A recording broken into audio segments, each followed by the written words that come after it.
Uh, Welcome everyone. This is Doug McCall from the International School Health Network. Welcome you to yet another part of our series of open web meetings as part of the FRESH working group on health literacy, life skills, and social inclusion. I'm pleased to be welcoming Claire Hanbury, who is Chief Executive Officer and founder of Children for Health, who's going to be describing their program in detail, and then we'll have a discussion looking at how it has implications for the life skills approach, but also in terms of actively engaging young people in their promoting their health, as well as using outside of the classroom activities as well. So I'm pleased to be welcoming people. Before we proceed, you can see on the left-hand side, lower left-hand side, there is a little chat box, an instant message box. If you have questions or comments during Claire's presentation, please just type them in there, and we'll go back and read them out loud as we open up the session for discussion. So rather than forgetting them, and just type them in, and I'll come back to them when we start the discussion. So the session description, which is not showing up very well, is on the page. You've probably read that in the FRESH webinars page on the FRESH website. But it really is a focus on life skills as being an overarching idea, as well as the idea of empowering young people to act on their own health. It's part of a series of discussions that we've been having as part of the FRESH working group. And I will just go to the next slide, which is got three components to it. There's the FRESH working group, which has about 70 people around the world who have been making contributions to webinars like this or web meetings like this. There is an international research network that is part of the World Education Research Association. That's an association that brings together the sort of senior education researchers in the education sector. There's most of the countries, high resource countries, have constituent bodies that are members of that group. And then there is also a consortium of education and other faculties working on this issue as well through the Global Network of Deans of Education. This particular session has been sponsored by a project on preventing violent extremism that's been funded by the Public Safety Canada funding program. We're pleased to be able to offer that.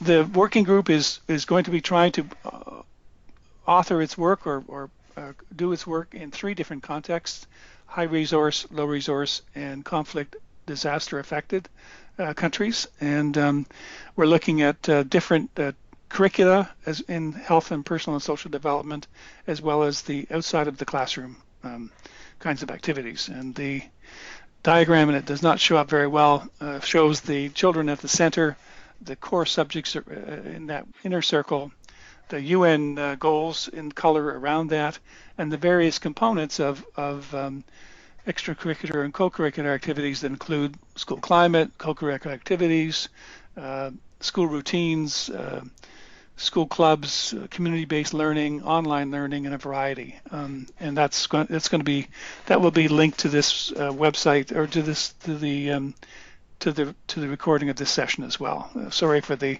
small scope of that diagram.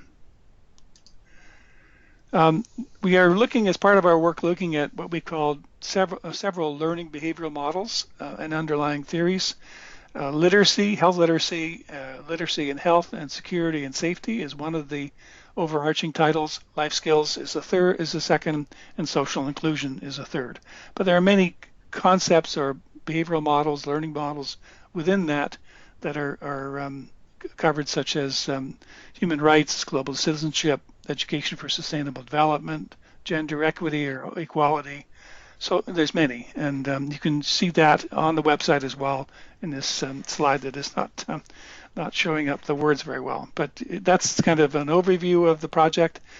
We have small papers that are being developed and asking experts and leaders such as Claire and others to help us develop those that will try to define each of those learning behavioral models, describe how the model has been or could be used in core health and life skills curricula, to develop an hypothesis of the minimum student learning outputs that could be achieved, and then also to describe the knowledge and awareness of teachers.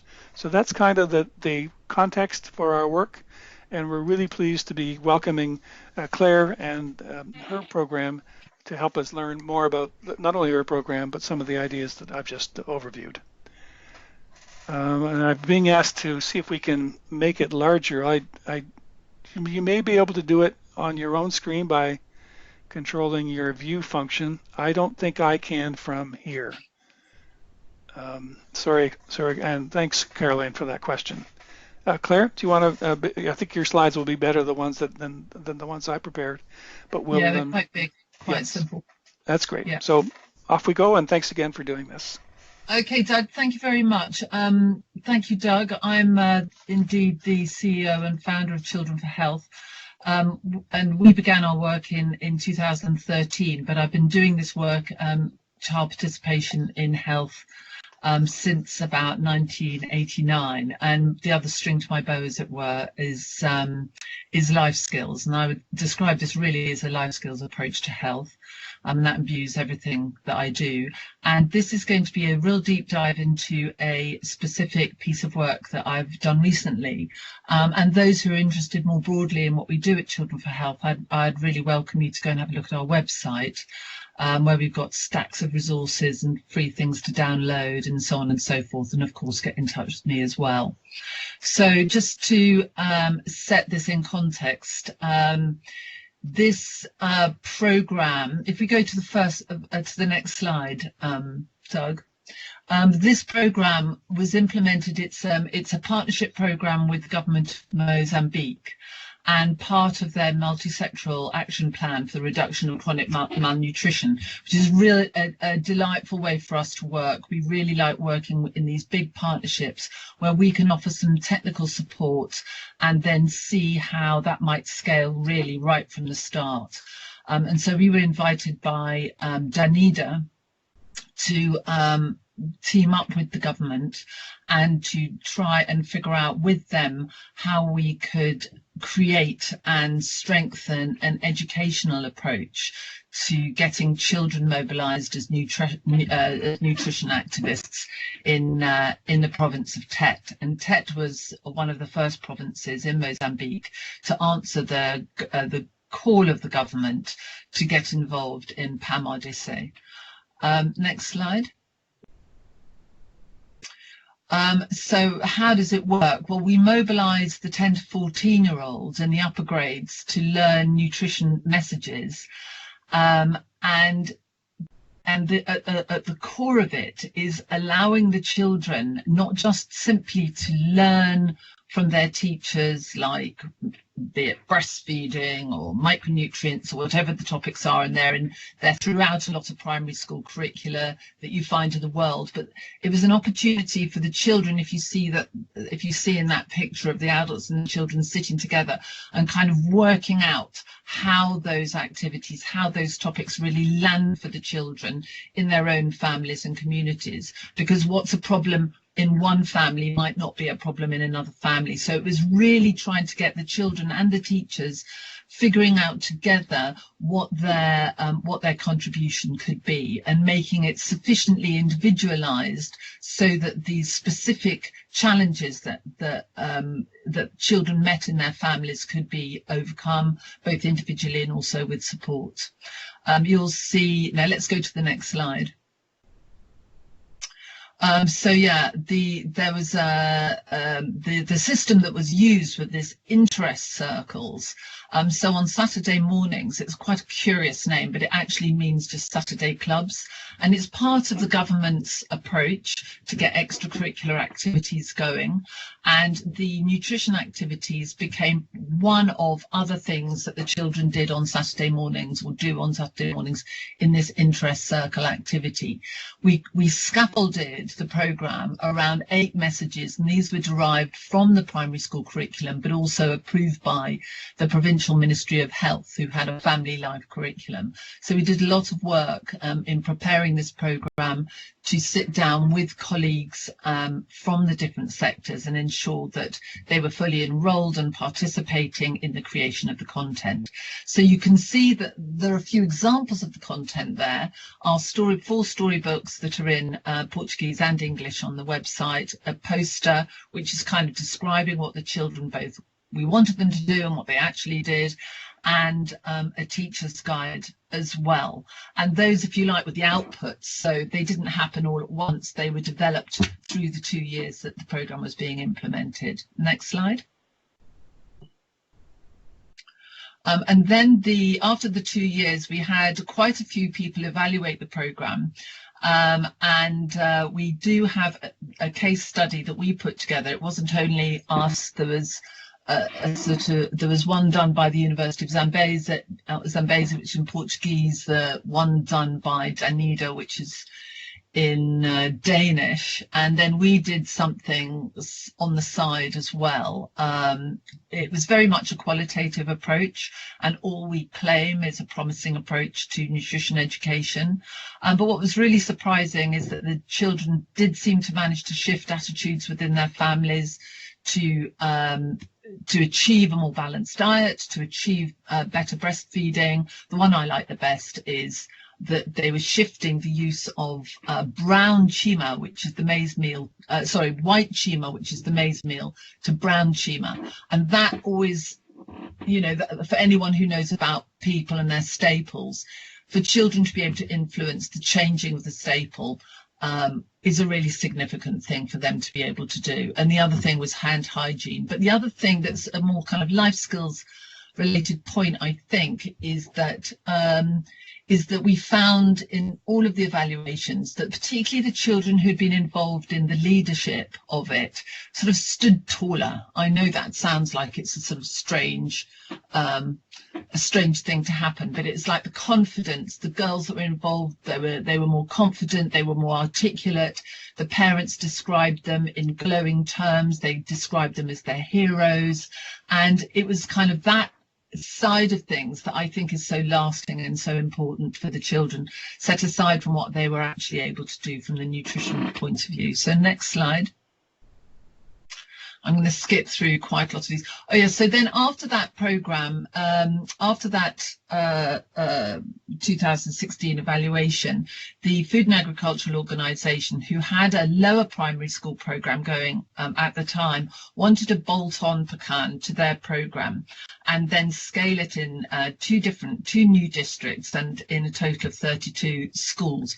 And it was very popular, but one of the things that it was characterised by was in the lower end, for the lower school, the Vamos Comer, there was a lot of pupils materials, and we were worried about this right from the very beginning, because the sustainability of printing pupils guides in a country like Mozambique was, it's a bit difficult, and indeed that has proved the case, as I'll be describing a bit later. So next slide. Next slide, Doug. So the other thing that has happened kind of while the Mesh Comer was going on is that Pecan has received an enormous amount of attention and praise at national level.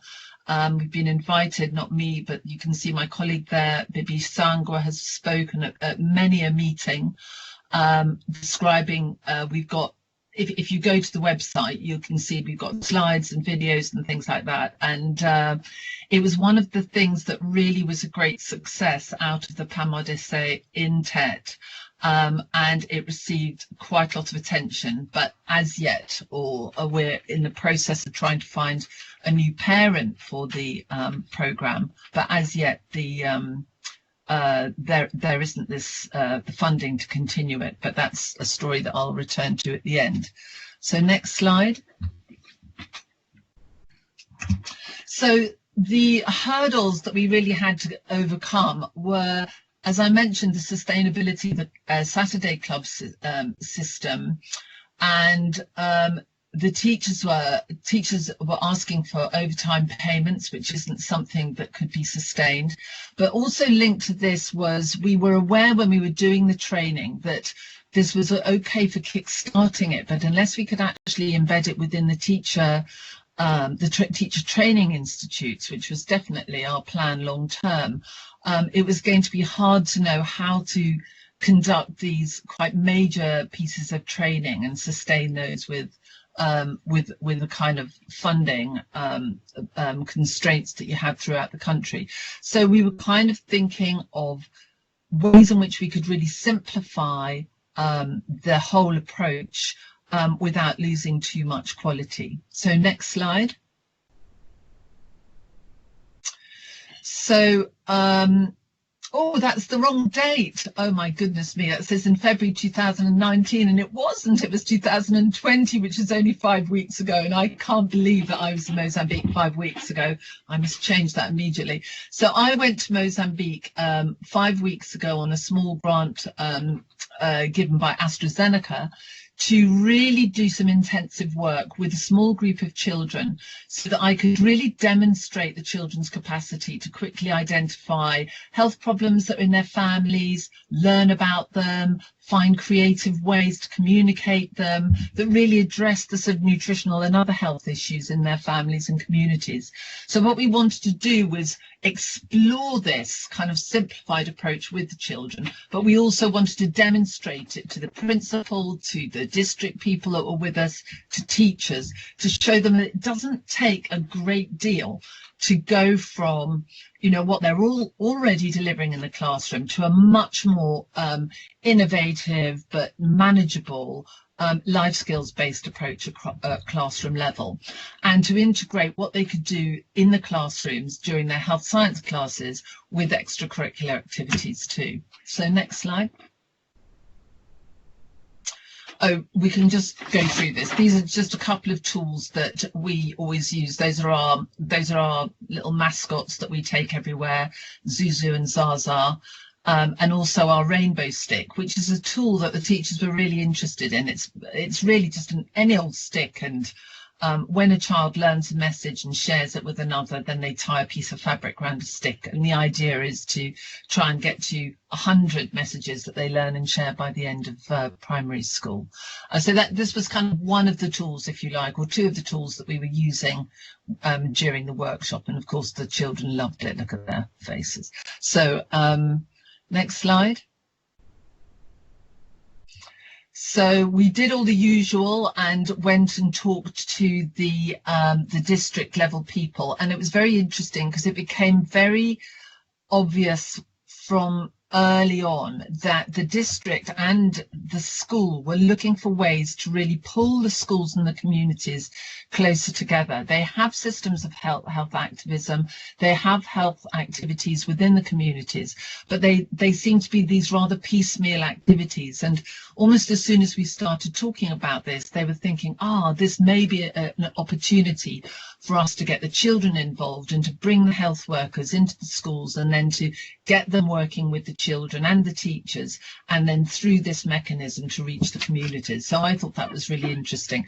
We worked in the we worked in this area called Changara, which was it was about 2 hours away from Tet, a semi-rural area afflicted by many health problems, as you can see listed there. Next slide. So this is just the opening with the school principal and the district, and you can see our 30 children all very glum, sitting in rows. That soon changed. Next slide. This was just the first day. We did quite a lot of work, just basically taking the fear out of the children, because children aren't used to having their opinions heard and listened to. And so we did lots of little activities to get them feeling that it was their individual ideas that we wanted, and that they could have the courage and the speak up. And this was one of our activities where we brainstormed ways in which they like to be greeted in their area, and then they chose the way they like to be greeted. And that's just a little demonstration of how we did that. Next slide. Yeah, so I've made the point that we were really kind of starting the workshop with building their confidence and agency. We also wanted to find out the extent to which the children were looking after others, and we were actually, although I know this, I still was immensely sort of surprised and impressed by the amount of work, the amount of activities that the children do for and with their families. Most of their daily routine seems to be made up of chores and of childcare, and something that I hadn't thought about before, which was the care of their grandparents. And obviously, being so sort of deeply embedded with what's going on in their families, they also are really aware of the health issues going on for all of the children and the elderly people in the communities as well. So next slide. Just here are some of the results. We got them to draw their families and circle which one they were in the family, so we could get a really good snapshot of whether they were the oldest, the youngest, the kinds of environments that they lived in. Next slide. We also asked them to give us the daily diet so that we could get a sense of how balanced it was, and one of the topics we were going to do is on balanced diet. And with all of our approach, what we do is, rather than starting with what they should be doing, it's starting with what is actually happening for them in their own lives, and then what incremental changes can be made at family and community levels. And this is one of the activities we were doing to start that activity off. Next slide. Their daily routines, as I've just suggested. What we were doing was we used these notebooks as a sort of record. So we did lots of activities, mostly standing in groups and singing and chanting and moving around and doing lots of things that the children really enjoyed. And then at the end, they would go back to their notebooks, and we would use post-it notes and other techniques to help the children to record the different things that they, the different ideas and different activities that were relevant to them. The children, although they were aged 10 to 14, their Portuguese was not brilliant, and their writing, it was quite slow. So the whole literacy side of things was something we had to consider. So we used a lot of the post-it notes you see there was we had adults around, the other teachers, and what they were doing were writing what the children were saying, and then the children would have things to copy from, so that sped up the process quite a bit. Next slide. We also did this activity of the children identifying themselves as one of many children on a tree, and then describing which of the children on the tree was them, and describing why. And this was really try to boost their confidence to speak out as individuals and to give us their opinions, ideas in the days ahead. Now, this was not necessarily something that one would always need to do. If you were a teacher who knew your group of children, it wasn't so necessary, but we felt this whole this whole suite of activities that we did was really important for us to do as outsiders coming in and working with these children. So it was very much something that we did on the first day. Next slide. So on the second day, we were really focusing on the health issues. We were doing this little draw around a person activity, and then getting the children to describe the different kinds of health problems that they were affected by.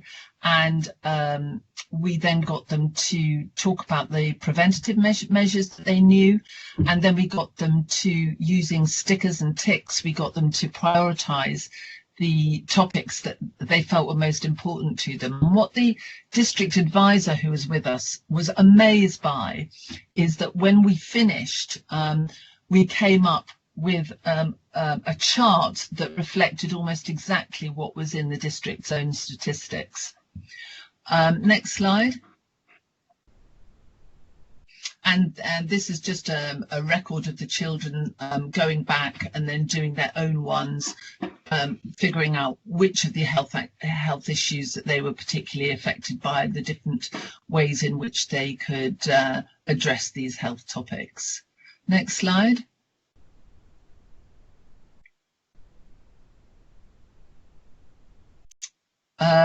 So we identified, I think, go back one, Doug. I think we're on the 3. That's it. So we identified these 3 health issues: good food, hand washing, and malaria. And then what the plan was, and this is then going to become part of what we do next in Mozambique, is teaching a health message. Now, this is something that we know that's very accurate, that we don't have to revise at this point. We then want to teach some shareable facts about the message, and then teach 1 or 2 simple questions that they can ask their families about the message as a way to get the ball rolling. So you can see the boy there who's recording in his notebook the hand washing message at the top, the 5 critical times. You can't see him writing the question, but we did the same for all 3 health topics. So we can just whiz through the next couple of slides, because the next one's about good food. Again, we did a little brainstorming. You can see Zuzu and Zaza parched above. Oh, there's a picture of the so the good food there. So they're writing down good food that they know that's already in their families and communities. The next one, just a fun one, just to show you that the children had good food at the workshop as well. Next slide. And then we did one on hand washing, and there the children are learning the 5 critical times, and you can see that they've recorded that in their notebooks as well. So we're giving them messages and actions and activities that they could do with others as well. So next slide. And there's the preventing malaria. So we got bed nets there. Most of these children have bed nets in their homes. Not all of them are being used. Some of them have lots of holes. Some of them say, well, you know, they never get to sleep under them, and their mothers never get to sleep under them. So it was quite interesting having a conversation about them, because there's clearly been some distribution of bed nets, but they're not being used in the correct way. So we had quite an in-depth conversation about that. Next slide. We also, I mean, this was done quite quickly. This is something when you're in a school that you can do so easily. We gave the children so little instructions. We told them, go away and choose one of the messages and invent a song and dance around those messages. And you can't imagine what they managed to do in about 15 minutes. This little group at the bottom, they'd taken the malaria message, they'd invented a song in 2-part harmony. The harmonies went down to a hum in the middle, and then the taller girl there repeated the message with this beautiful kind of hum at the bottom, really kind of encouraging, saying, listen to my message. And they had a dance as well as the song on either side of it. And this was nothing that we taught. It was all there in the children's own knowledge and creativity and skills. And they were so able to communicate so well these messages very, very quickly, given the opportunity. Next slide. So this bit I feel is really, really important. We really worked on, and when I say we, it's me and the sort of team, really, the provincial level education technicians, and someone I've been working with on this since 2011, a sort of Mozambican lady who's worked in at the SETSUND, which is the management part of the PAMAD-SA. So she's been very involved right from the beginning. So we were battling to think what would be a really easy, simple way for the children to create their plans, and we came up with these little stick men. So first of all, I can see I've got the numbering wrong there. Things that they can do by themselves. So it isn't always about what I must do for others or what I can do for others. It's also, you know, what hand washing practices can I do? What can I do with the bed net? What can I do to help to ensure I have a balanced diet? Then there's what can I as an individual do for others? And then at the bottom, what can we do as a group for others? Probably the one that gets most attention is the we to others. In this type of work. So next slide. And I think we can probably whiz through some of these. So we showed them, we so we showed them how the plan would look like. And what we were amazed by is that we probably spent about 30 minutes showing them on the first plan around balanced diet. And then we left them to work with each other in a group to make a plan for hand washing. And then we said, right, everybody just by themselves, very quietly, do your own malaria plan. And we were very, very surprised how quickly the children picked it up. And it filled us with a confidence, and the teachers were amazed that this is truly something that even the following week that the teachers could do. It isn't something that takes a great deal of time, and it's something the children absolutely love doing, especially when spaced out in this way and done in this way with sufficient numbers of activities. So next slide.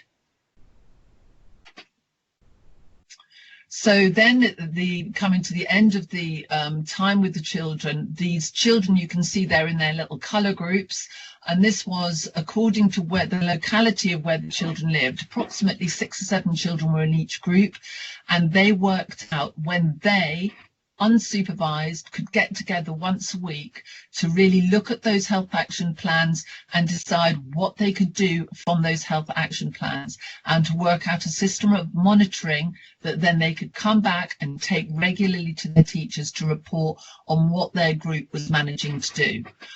The children were incredibly serious and enthusiastic about setting up a time. Most of them, strangely enough, chose a Saturday morning. Next slide. So here we have the children reading out. So these are the leaders. We had a girl leader and a boy leader for each of the teams. You can see they got their coloured scarves and they got their little headbands that I'd brought from England. Well, there was only a bit of ribbon, but we gave to them to mark them as health messengers.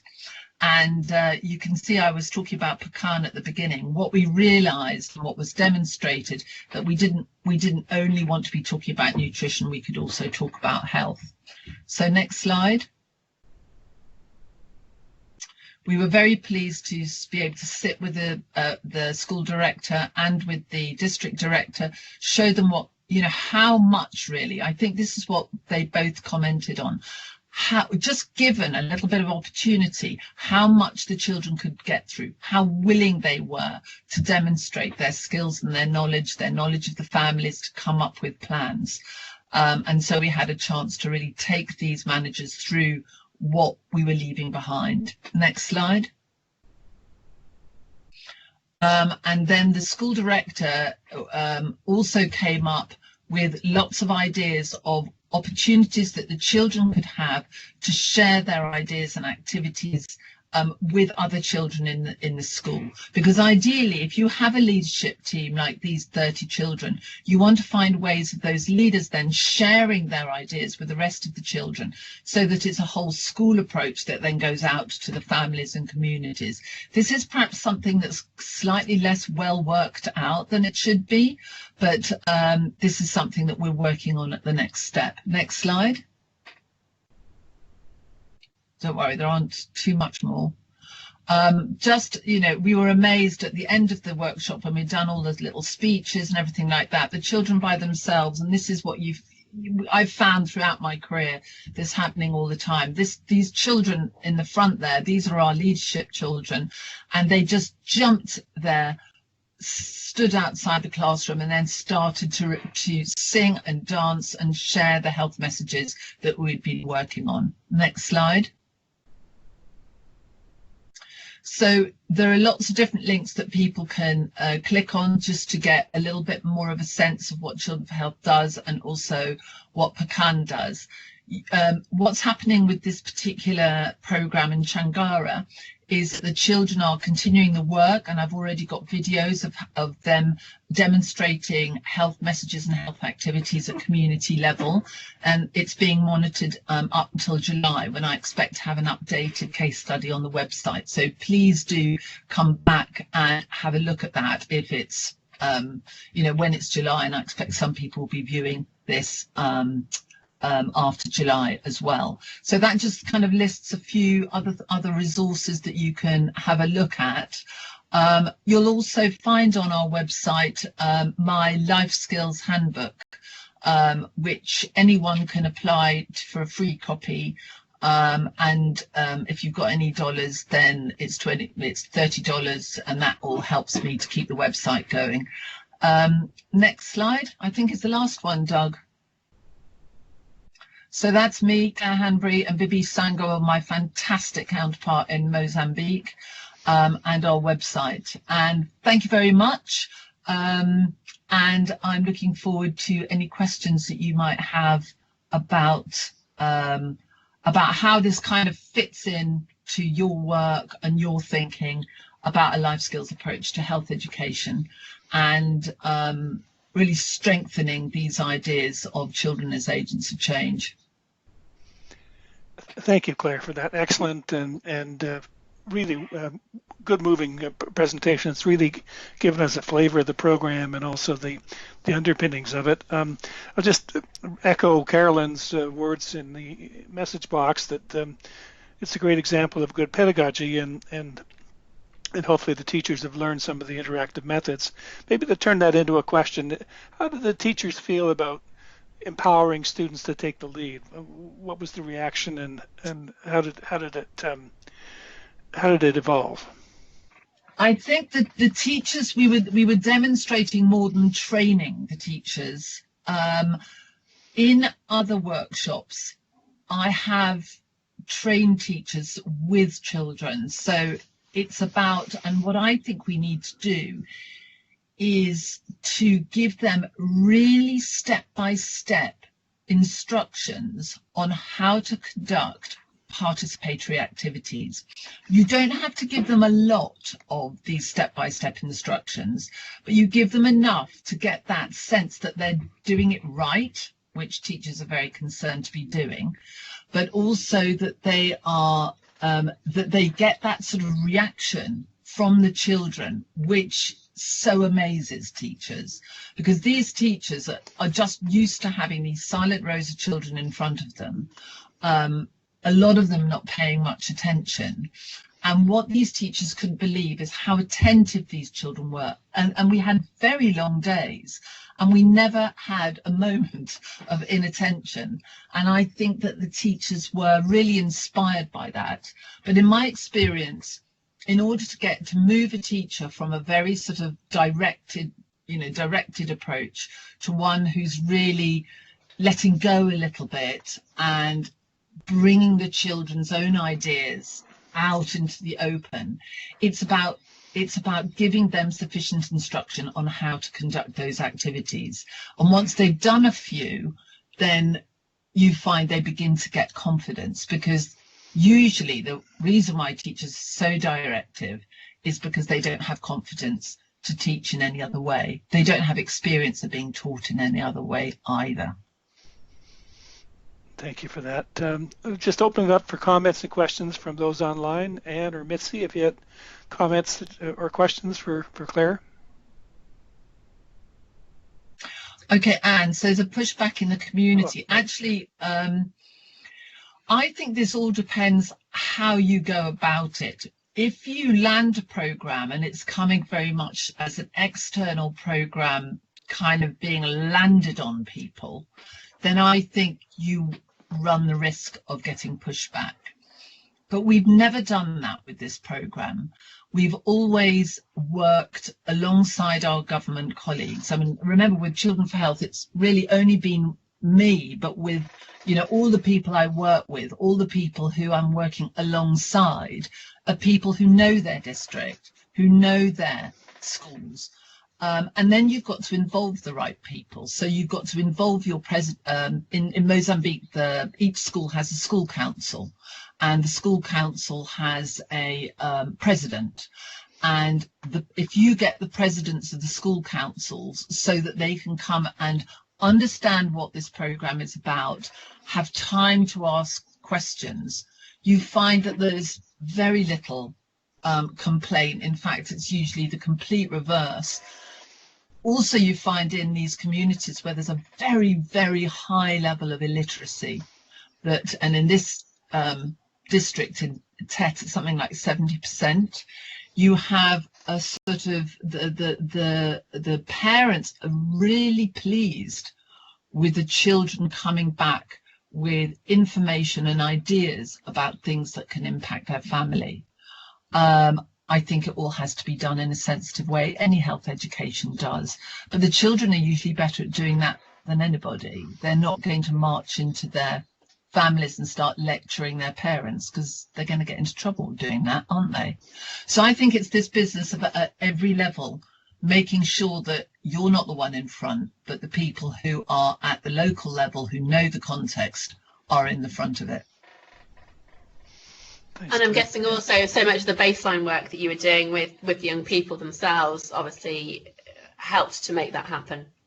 Yes, because actually what we're implementing is almost a sort of, these children are almost becoming like mini researchers. So, for example, when we do the hand washing, when the children are not going back to their families and saying, hey, we need soap, we need water, we need to be doing this differently.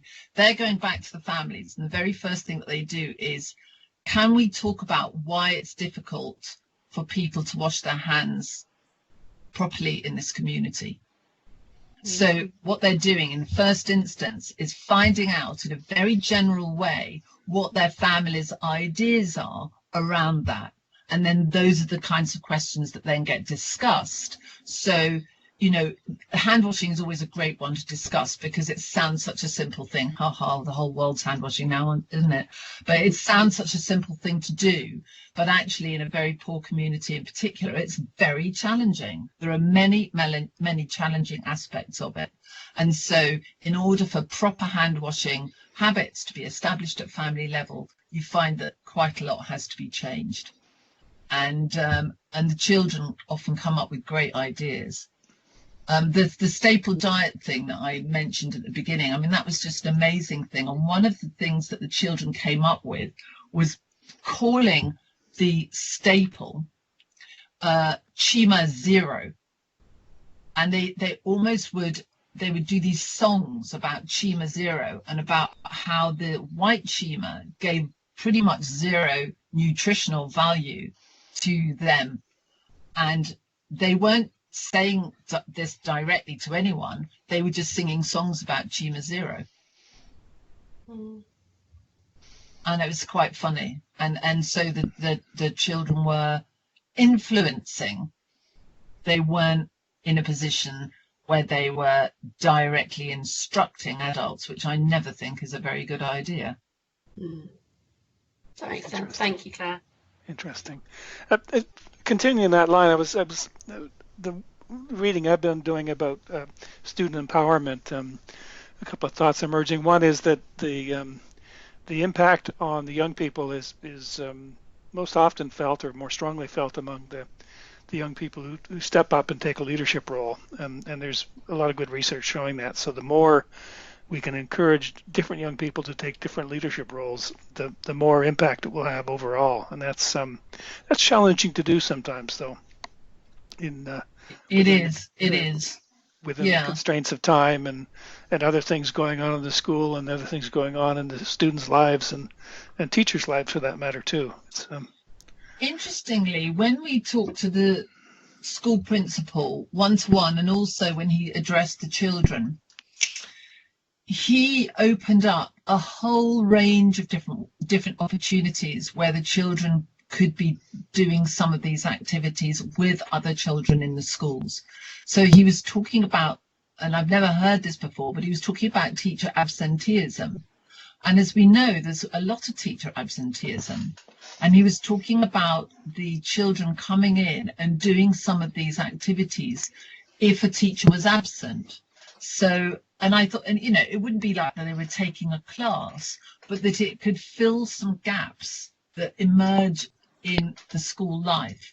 And I thought that was very creative and very interesting, that he could see this as being a way of really getting some creative work happening when some of the children were sitting around waiting, or things were being sorted out, management things were being sorted out.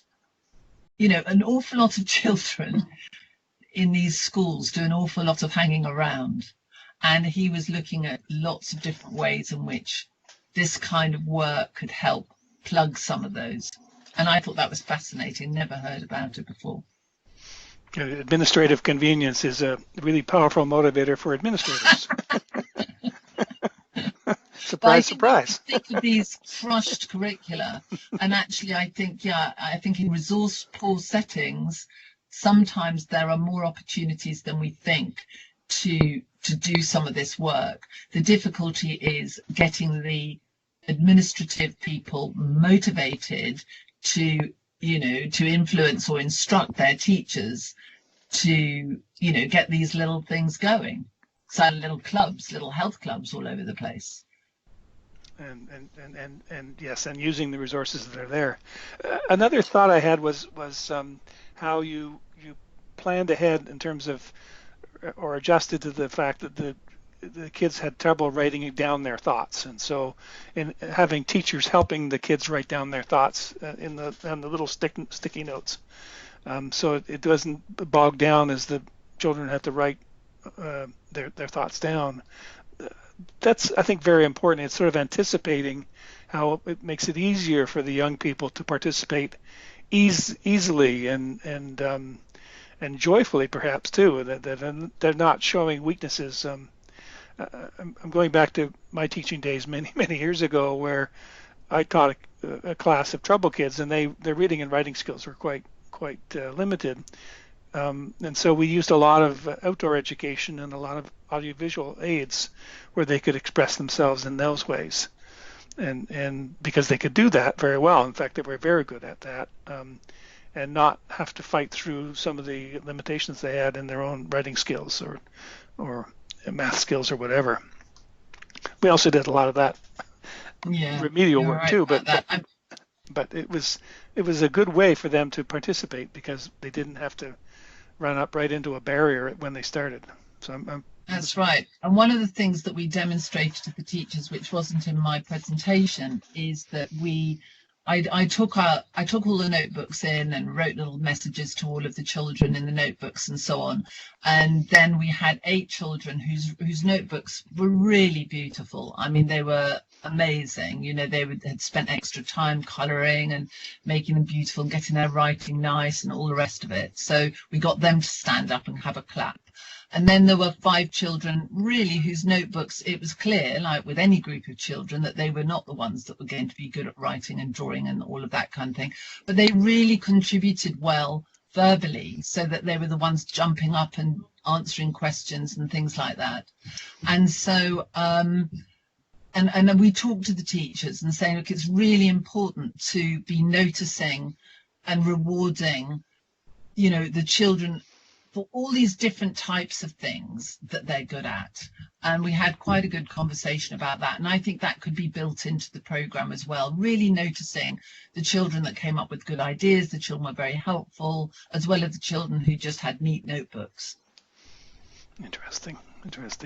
Mitzi, I see you're typing a message. If you just want to click on your mic and express it verbally, that would be great. Or unless you're... No, I guess... Sure, I can try. Sure, go ahead. Perfect. Okay, thanks, Doug and Claire, so much for this presentation. I guess I have a question. I work for Food for the Hungry, and we have a lot of change agent groups or, behavior change communication groups in the community with adults. But we also work with children, and I'm just wondering if you have any experience, this kind of goes back to what was mentioned earlier, how to kind of mainstream children's activities with adult activities. I know that, Claire, most of your experience, it looks like your organization is focusing on children and using like the schools as that kind of platform. But I also just struggling myself with this idea of how can we bring adults and children together and not silo the two so that they're kind of, I don't know, respecting the authority in the families, but also empowering children. Does that make sense, my question? Yeah, and I suppose I don't see it as a problem because in in a lot of the workshops that I've done, not this one, because this one was a slightly different one where I was just working with a group of children, but in most of the workshops that I do, I get the adults and the children working together. And the purpose of that is to really get the, parents and teachers and community activists really understanding the level, the sort of depth and breadth of what the children both are experiencing, but also know at family level. Because if you're wanting those children to become agents of change and influencers within their families, then they need to know what the children know, so that it doesn't just become yet another, oh, you must eat, you must eat 5 vegetables a day or whatever it is. It comes from a very rich understanding of what the children already know. And my absolutely consistent experience of working with these mixed groups of adults and children is the adults are always absolutely amazed at what the children know, what they're saying, what their insights are. And it gives that, and then you don't have to come up with the strategies, because the adults and the children together will start coming up with the strategies. So you could use that very simple action plan that, as I laid out, what I as an individual can do myself, what I can do for others, what we can do for others. Now that I and that we can be children, it can be adults, it could be children and adults mixed. So I don't see it, in a way I see it as an opportunity, and definitely in the Pecan program, when we were working in Sangano, what was nice is that we've got this sense that the nutrition education, it was like the children were being brought into the broader endeavour to try and address chronic malnutrition in the province, in the district. And so children were being included. So rather than separate activities going on, things were happening together. And that's about bringing the personnel in and getting the children in front of the adults as well. So I don't think it's a logistical problem, maybe, but there are lots of different ways in which we suggest people can get around that. And I really wouldn't mind, Mitzi, if you want to have a one-on-one and talk about this in a bit more depth, then I'd be very happy to do that. Great, thanks. I wanted to go a little bit to the idea of pushback and the life skills approach, where kids are the action agencies. And often in health education, because it's coming from a medical background, is often quite prescriptive, and that we're really promoting selected health behaviors and by rote and in a kind of a behaviorist model. There are other models out there that are more based on motivating young people to change their own environments and change their own behaviors. And there's one out of Denmark. It's widespread in Europe, but it runs into pushback. And a feature of that is often when the schools, or in this case the kids, are entitled to choose the health issues or social issues they want to address. I've seen from afar 2 programs, one in England many years ago and one in New Zealand quite recently, where the approach was to allow schools to choose their own health issues.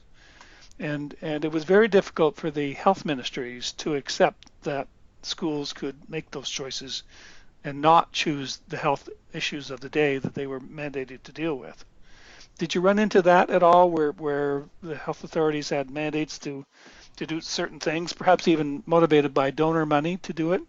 Or was there a real freedom to be able to choose the issues they wanted to choose? I think that as a rule of thumb, the best scaffolding for a program like this is the existing primary school curriculum. And because those are authorized, those topics are authorized, and the teachers can see that they've got to get through those topics anyway. They can see that it's great to make those topics a little bit more interactive. So I would say it's quite rare where you have complete freedom to choose the health topics a priority. But what you can do is you can have subtopics of priority.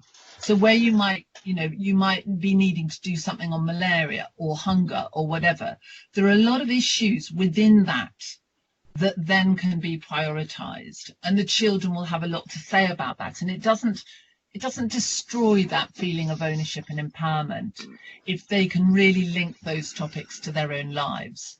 Where I think things like that don't work is, I've had some experience doing anti-personnel landmine awareness, and anti-personnel landmine teams went into areas in Cambodia where there was a cholera outbreak, and people didn't want to hear about landmines because they were dealing with cholera. And I know that's a really stark, simplified example, but in areas where there's a very obvious need and you're trying to push your own agenda for whatever reason, it's not going to work. But within most curricula, within most systems that I work in, and I do try to work in systems rather than kind of like just the smaller projects, there is a structure, and this is about enriching the structure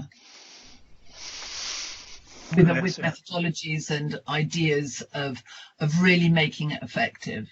And then you might also have something like an immunization campaign, and then you can get the children mobilized to help as immunization activists. Again, you have to be careful how you do it, so they do have ownership and all the rest of it.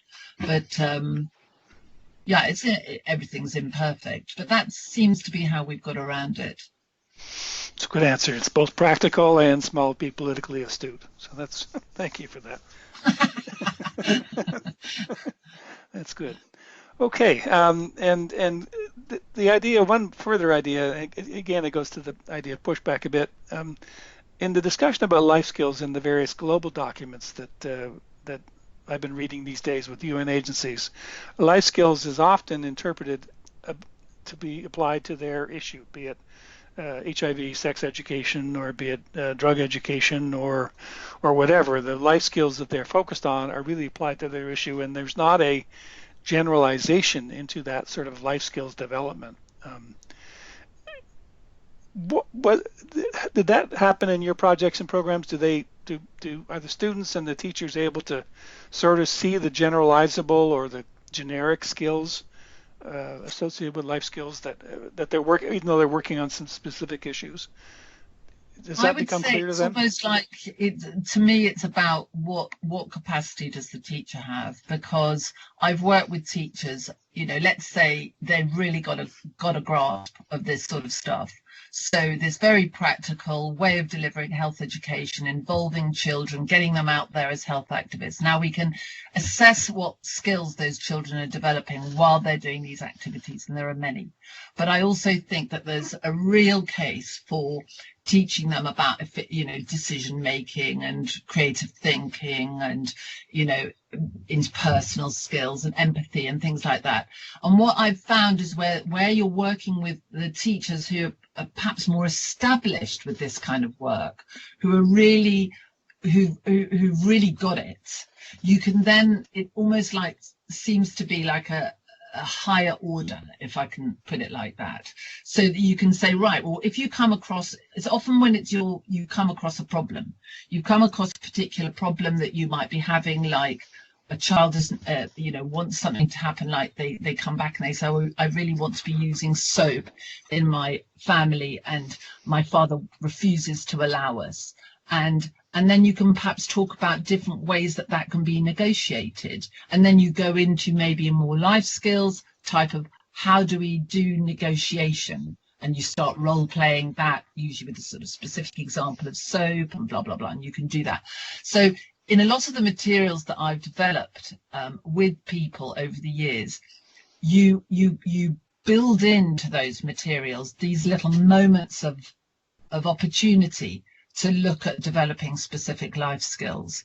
And then I think it makes the whole thing even richer.